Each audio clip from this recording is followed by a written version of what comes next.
You're listening to The Coffee Hour. I'm Andy Bates. I'm Sarah Gulseth. We are continuing our hobby series here on The Coffee Hour, having a little too much fun with that. It's true. And this one is just going to soar today, I tell you. Oh, punny today. Oh, boy. Well, I really having a great time with this hobby series. I hope that you all are finding it helpful as well.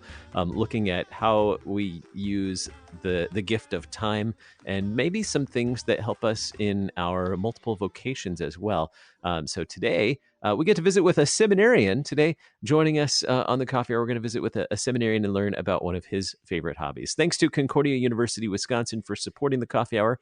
Find out more about Concordia University, Wisconsin at cuw.edu. Live uncommon. Joining us today is Wade Waterstreet. He's a second-year seminarian at Concordia Seminary in St. Louis and has a fantastic hobby excited to share with you today, radio-controlled aircraft. This is a new one to me, but excited to share it. Wade, thanks for joining us on the Coffee Hour. Thank you, Andy, and thank you, Sarah, for having me on.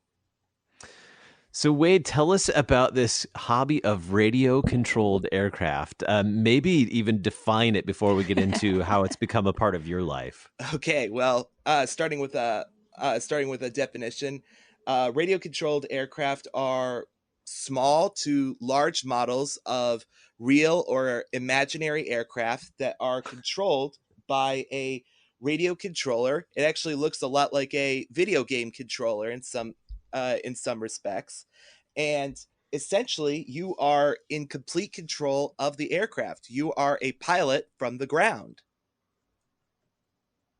That is fascinating. Do you have to have like an FAA license? Do you have to have a license to operate these vehicles? Oh boy, that's a whole can of worms right there. Sorry, is that a touchy subject? Yeah, the FAA is actually trying to gain control of the RC hobby, and a lot of us are not having it. So it's a bit of a sore subject, but yes, there is an FAA registration for all of my planes. So you mentioned real or imaginary. Okay, where does imaginary come into the picture on this when it comes to radio-controlled aircraft? Oh, I've seen some crazy designs over the years. I've seen people try to get a beach ball to fly. I've seen people recreate Snoopy's airplane when he is in his World War I pilot persona. I've seen someone try to make a jack-o'-lantern fly. So there are a ton of aircraft concepts that people will just pop out of their heads like you wouldn't believe. And then a lot of people take inspiration from the EAA Air Venture air show in Oshkosh, Wisconsin, where there are just hundreds of experimental aircraft that a lot of them look pretty weird. And you're going, how could those possibly fly? So the imaginary part is designs of things that shouldn't fly but actually kind of do, or maybe not. Yes. Or they could just follow the normal idea of what an airplane is, but it's completely from the pilot's imagination.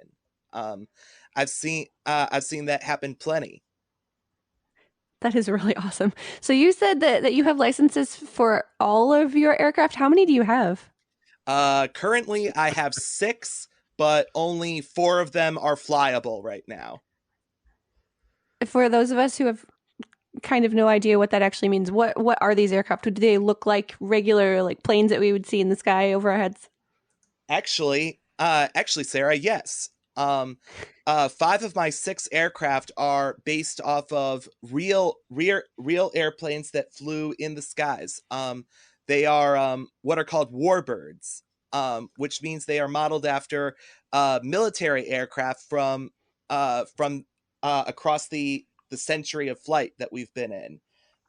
Most of them are World War II or roughly around that. I've got a couple that would be from the Korean conflict.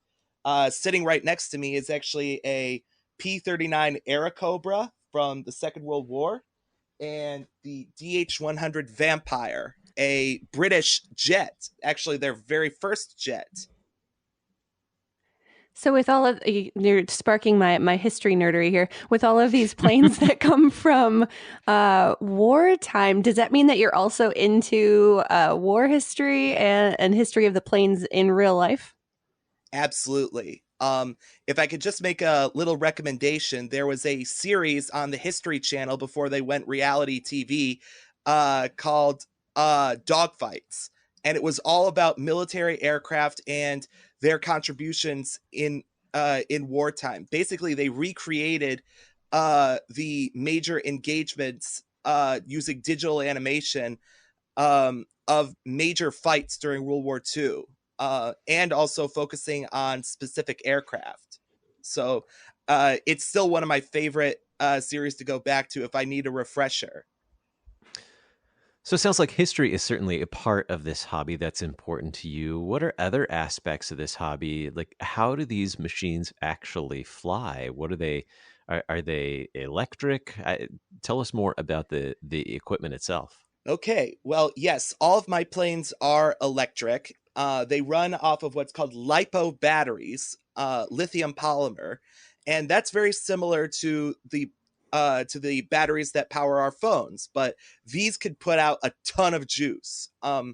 Basically, they can force out electricity a lot faster than any phone's battery could. But there are segments of the RC hobby that are called gassers. I'm called a Sparky in the hobby. But and yeah, gassers And the two don't mix.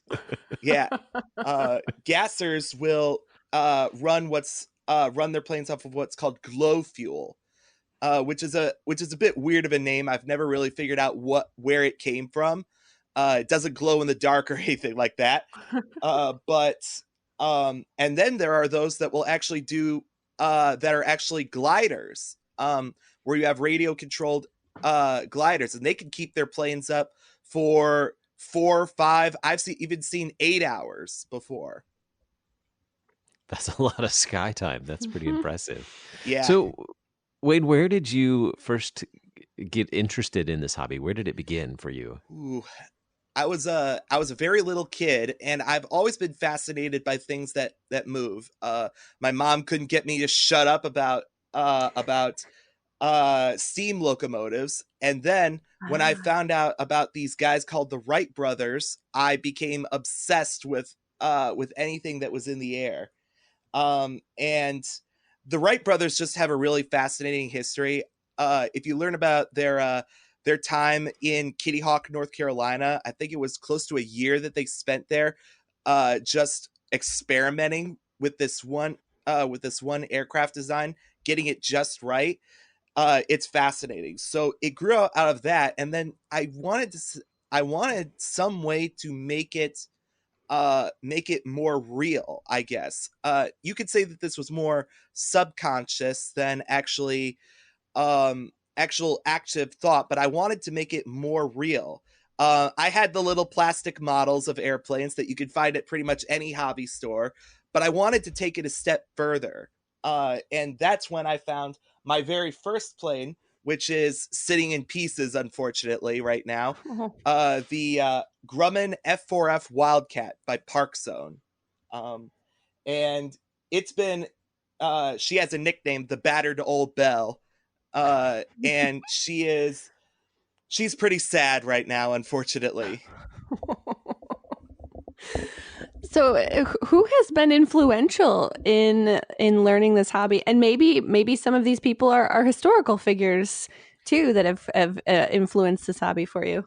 Well, the Wright brothers, of course, have been one. And then also, I've actually had some brief interactions over the years with General Chuck Yeager, who is possibly one of the most famous pilots to ever live in the last century. He firmly believes that there is no such thing as an airplane that cannot fly. And the RC hobby, even though he does not participate himself, as far as I know, he just believes that this is the area where you can really push aircraft to the limit and at minimal cost, because you don't have to put a a pilot into it and risk a fireball at the end of the runway. Though with gasser airplanes, yeah, you can still have fireballs. So do you have to, with the radio controlled aircraft, do you need what kind of space do you need in order to fly? Ooh, that's that'll bring up a story for my most epic fails. But generally you want for my planes, you want a pretty large field. I'd prefer, say 2 soccer fields put together, or maybe even 3 would be ideal. But the bigger the plane, the more space it needs. I've seen some European RC shows. I saw a model of the Concorde, the supersonic jet, that was jet airliner that was 10 feet long. It needed just 3 or 4 miles to turn around. So curiosity is caught me now. Does this include drones, which have become very popular over the last couple of years? I hate that term. RC pilots have a very love-hate relationship with that term. What you're thinking of as a drone, we would qualify as either tricopters, quadcopters, hexacopters, or even octocopters. Basically numbering the number of motors that they have. But if you want me to go into it, I could go into that after the break. Look at me striking all the nerves this morning. Finding all the buttons. We are in our hobby series today. We're talking with Wade Waterstreet about his hobby of radio-controlled aircraft. We have more to talk about when we come back in just a moment. You're listening to The Coffee Hour. I'm Andy Bates. I'm Sarah Golseth.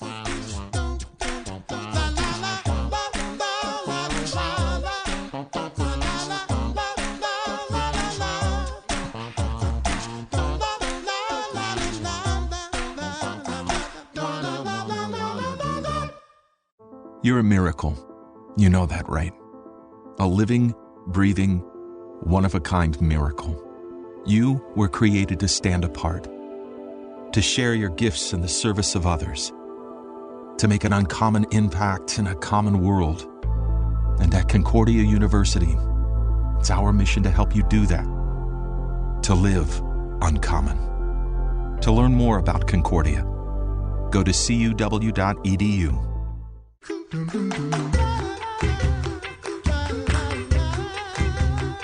Welcome back to The Coffee Hour. I'm Andy Bates. I'm Sarah Golseth.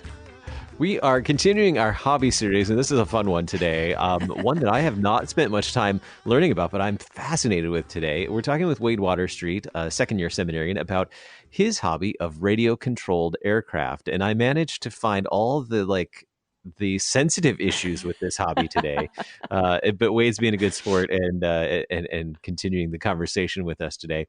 Before we went to break, Wade, we were talking about the space that you need in order to operate a radio-controlled aircraft, and then what are the types of radio-controlled aircraft, and then I asked the ever so sensitive question of whether or not drones qualify as radio-controlled aircraft for this hobby, and you were educating me on the nomenclature. It's better to call them by the number of motors they have, such as a quadricopter if it has four. That's correct, motors. Andy. Now, of course, the broad term drone has been used, but most people in the RC hobby generally prefer that term to be used only for military aircraft that do not have a pilot. And that's one of the reasons why we have such an issue with the term, because it gives a very bad impression of the hobby. Obviously, a lot of our planes are based off of military aircraft, but they don't have any weapons. They don't hurt anyone. So it's unfortunately a bit of a too big of a logical step usually in the news for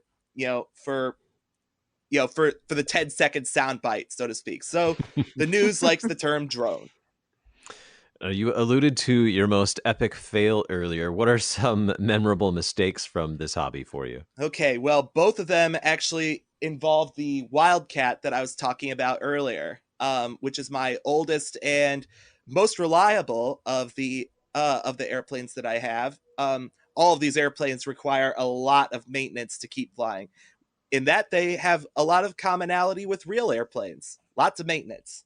But the Wildcat, the first one, the first real big incident was when I was setting up for a landing. It's actually a belly lander. It doesn't have regular landing gear, as you would think. It just it has a skid on the bottom of it that allows it to land on its belly. But I misjudged how fast I was going, and this was actually back home in Rockton, Illinois, just north of Rockford. And when I misjudged the landing in a drainage ditch that we had behind the house, or I should say a drainage pool, really. So it was coming towards me, towards the house, and I misjudged how fast I was going. So I had to pull out of the landing attempt. Well, the airplane did something that's called a torque steer, where when the propeller spins up to max throttle again, it causes the whole plane to lurch to one side or the other. It's kind of like how you can feel this if you're in a car and suddenly the steering wheel kind of wants to yank to one side or the other when you accelerate. But in any case, I lost control of the aircraft and it plowed into the side of the house and broke a few pieces of siding. Oh no. Yeah. All my dad could do was he laughed and he said, "At least it's not someone else's house." He did make that was awkward to say the least. But of course I got it repaired again and flew a bunch more. And then its second most interesting incident happened just this last October on the SEMS campus. I was flying it. I know where this is going. Yeah, over the Andy's heard of this. But the soccer field behind campus, and I was flying the plane.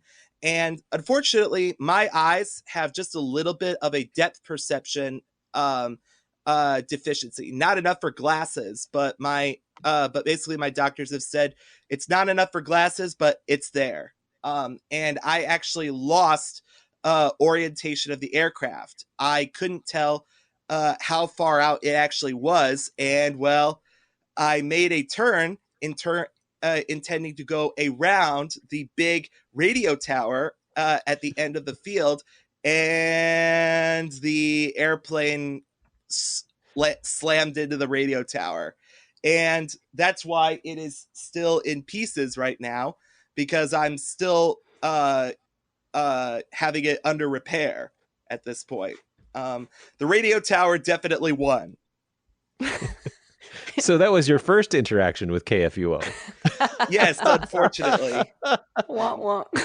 But thankfully, this was one thing that really made me realize how special the seminary was. I kind of lost it when when my Wildcat went down. It had been over 2 years since its last major crash, and honestly, I thought I was getting good enough. Arrogance and self-confidence can sometimes be the devil's handiwork, so to speak. And I kind of lost all decorum. I was crying like a baby, unfortunately. And this got around to all of my classmates, and I don't know whether it was pity or brotherly affection, philos, as you would say in Greek, or close to that. But they pooled together my entire class and bought me a new plane. And that's where the Airacobra came from, that's sitting next to me right now. It's I could hardly believe it.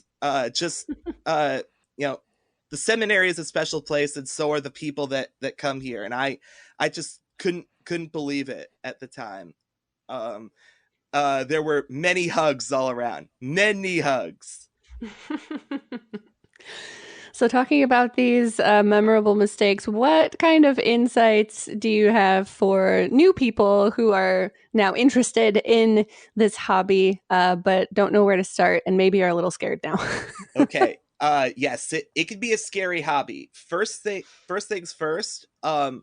This is a hobby that you could actually jump into fairly quickly. There are the companies that make these aircraft, one of them being Horizon Hobby. That's one of the companies that made a lot of my aircraft. But they actually offer aircraft that the controller, the battery, the plane itself are all set up, ready to go in the box. And you can just take the plane out and try your luck at it. But also, there are specific aircraft that you want to focus on if you are a beginning. Military aircraft like I have are a really bad idea for a first-time airplane, and I did not know that. The Wildcat, being a warbird, was a horrible choice for a first aircraft. So I learned the hard way, so to speak. The best way is to find an airplane that is somewhat based on the Cessnas that you would see at like a little tiny airport. They have what's called a high wing, which means the wing is usually at the top of the aircraft, as opposed to maybe in the middle or on the bottom. And these airplanes are usually very, very docile, and you can control them fairly easily. And sometimes they won't have all the bells and whistles that these planes do. So there's less distractions all around. How has your participation in this hobby of radio-controlled aircraft taught you something, or how has it impacted your multiple vocations? Well, I gotta say that when some people find it easiest to pray when they are on their knees, at the chapel, or find it easiest to pray before bed, I find it easiest to pray when I'm in the air, actually. To me, flying is one of the purest expressions of God's creation, in that the laws of physics that determine how airplanes can fly, they're God's creation too, and we've learned how to be stewards of this creation, both large and small. So in my vocation as a learning pastor, it is a time for me to reflect and also to meditate on God's majesty. I guess I could put it that way. So the various forms of how we talk to God, so to speak, come in very different ways. But this is mine. So you enjoy the first article gifts and that time outside. Obviously, it has to be outside. I couldn't imagine trying to do that inside. There actually are little tiny airplanes. Oh. So there's a whole nother realm of this hobby that we haven't even. Oh yeah, I could go on and on, Andy, and honestly, I wouldn't mind, but I have to keep this at least somewhat brief. Well, it sounds like you've learned a lot through this process, whether it's from failures and crashes and things like that, and the generosity of your friends, your brothers around you at the seminary to be there and comfort you when you learn from those experiences, to just enjoying God's creation and being outside and enjoying and learning about, as you pointed out, the physics as well. That's fascinating. Just the dynamics of a plane. Hadn't even thought about that. And lift, gravity, thrust, drag, the four forces of the aircraft. Fascinating stuff. And the history as well. So many aspects to this that I hadn't really thought about. Thanks for enlightening us and just teaching us something about this hobby of radio-controlled aircraft.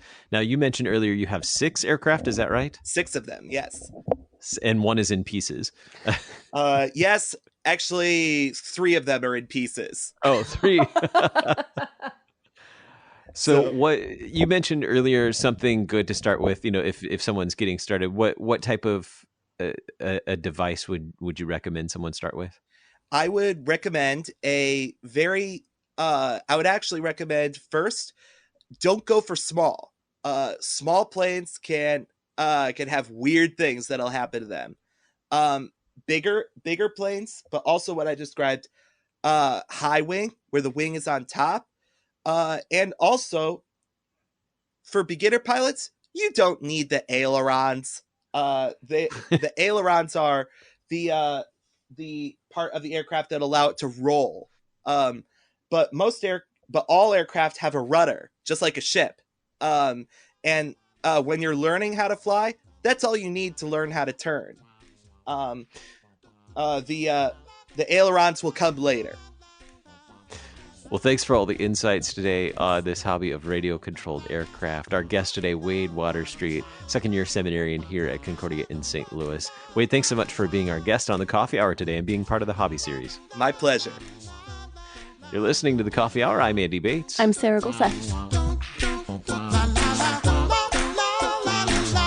The Coffee Hour with Andy and Sarah is a production of KFUO. To support the Coffee Hour and KFUO Radio, visit KFUO.org. You can also text KFUO to 41444 or send an email to gifts@KFUO.org. And you can call us at 800-844-0524. KFUO. Christ for you, anytime, anywhere.